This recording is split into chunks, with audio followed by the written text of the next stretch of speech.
Alright, gang, welcome back to another video. Um, Honestly, this is a very, it's just out of the blue post. So yeah, I wanted to give some attention to a lot of things, actually, a lot of things that are going on that I'm passionate about and interested about. Um, First things first, it's Evo. Last day of Evo, everything has been great so far. It was actually really disheartening to see Ninja Killa lose like that in Tekken. But it's okay. We bounced back. We bounced back totally. I'm sure. He's a Mortal Kombat guy. But anyway, the point is that welcome to another video. I have a lot of things to talk about. Particularly, this is a video mainly talking about Arkham Horror LCG. What is it? Arkham Horror LCG is a living card game. It's made by Fantasy Flight Games, and I thought I'd give some recognition where recognition is due.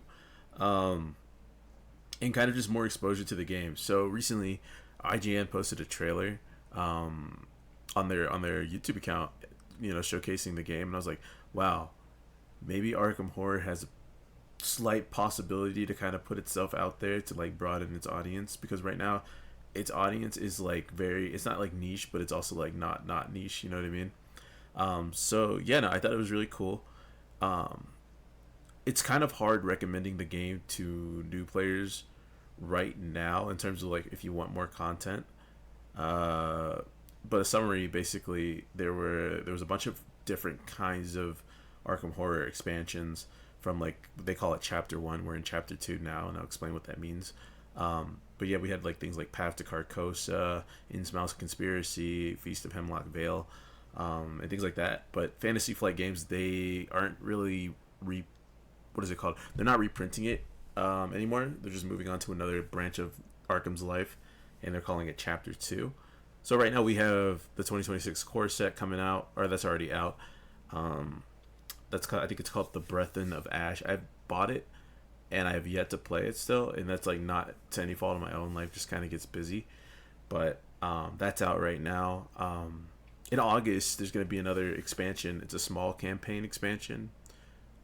Sorry, this is kind of just like not really a structured video, so I'm just kind of remembering things as I go. But the older sets, Chapter 1 sets, were like, I want to say like 7 to 8 scenarios.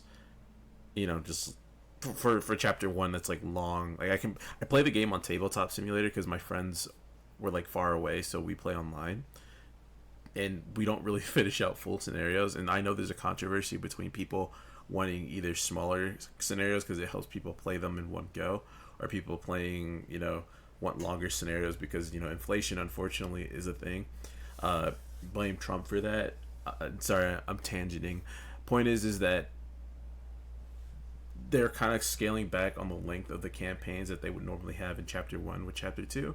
Chapter 2 is much smaller but has more replayability, at least that's what they're saying. There's also been some promos for Children of Blood. It's their new small campaign, that's what they're calling it. The box art's been revealed, the backside's been revealed. I'm going to show some promo cards too, or not promo, but like some some preview cards from the set. And I'll show you some preview cards from the other sets to just kind of get an idea of what the game's like. But the game's really fun. That's really what this video is mainly about. I want to bring more exposure to whoever's watching these videos still. Please get your friends into Arkham. It can be played up to 4 players. This is basically an unpaid advert, but like, I need more people talking about Arkham.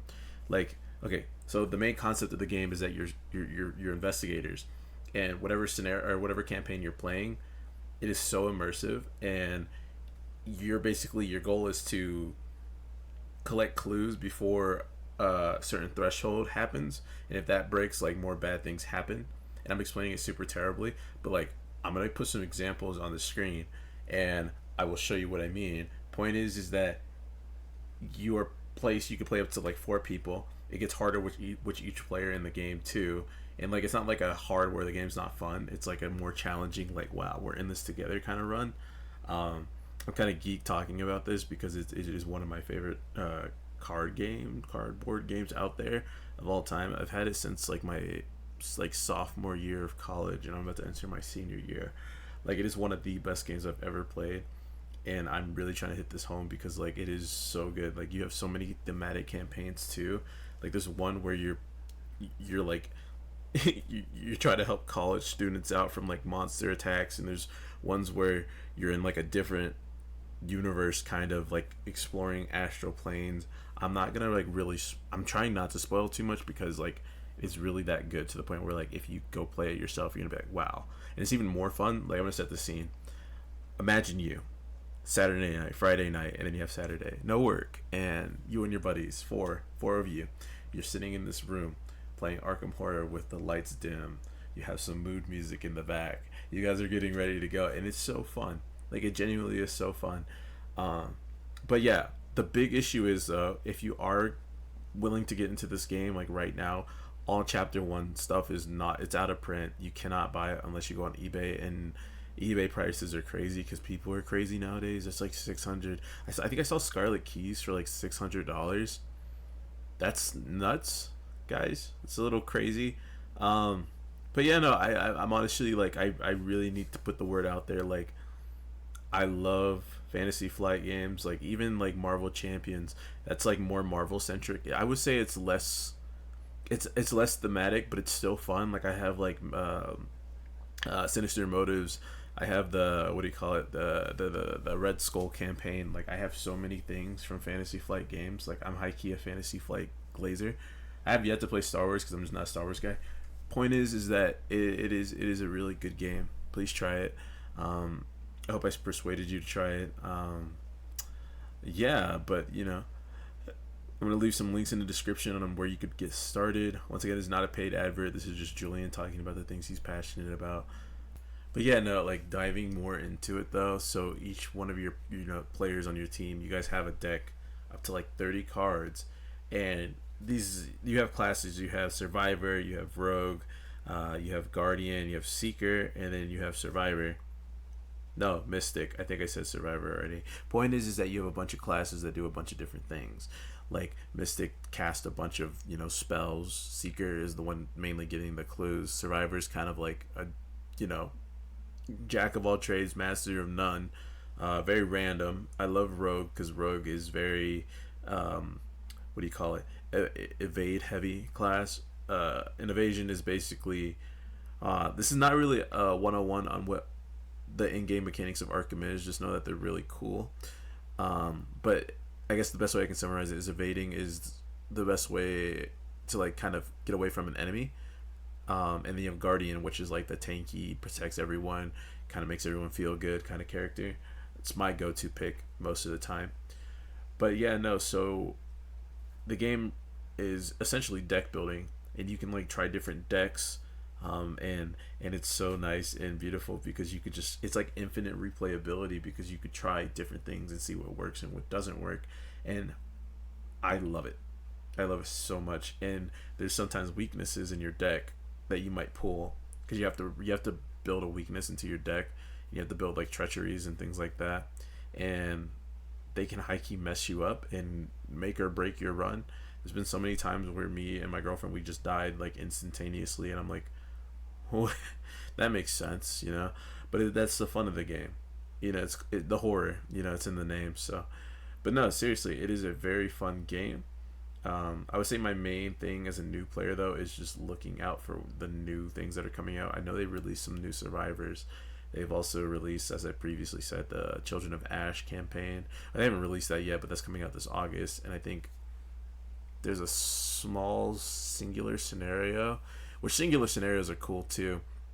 They're basically like smaller campaigns. That's the best way I can put them. And you can implement them inside of a campaign too. So it's like thematic. Like there was this hotel one, and I put it in the middle of Dunwich.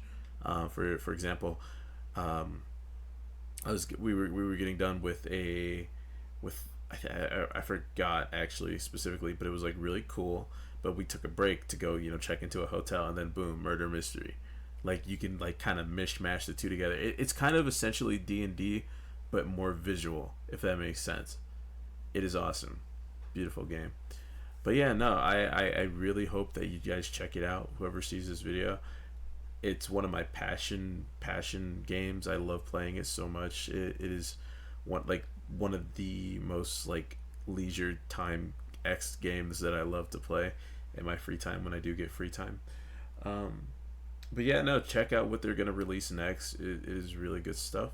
But besides that, I hope you guys enjoy the recording. Have a good rest of your guys' day. Like and subscribe. Oh, also, I'm gonna start doing more things like this and just like talking about things that are fun. I don't really have any structured gameplay videos unless you guys want to see something. Leave it down in the comments and I will definitely check it out.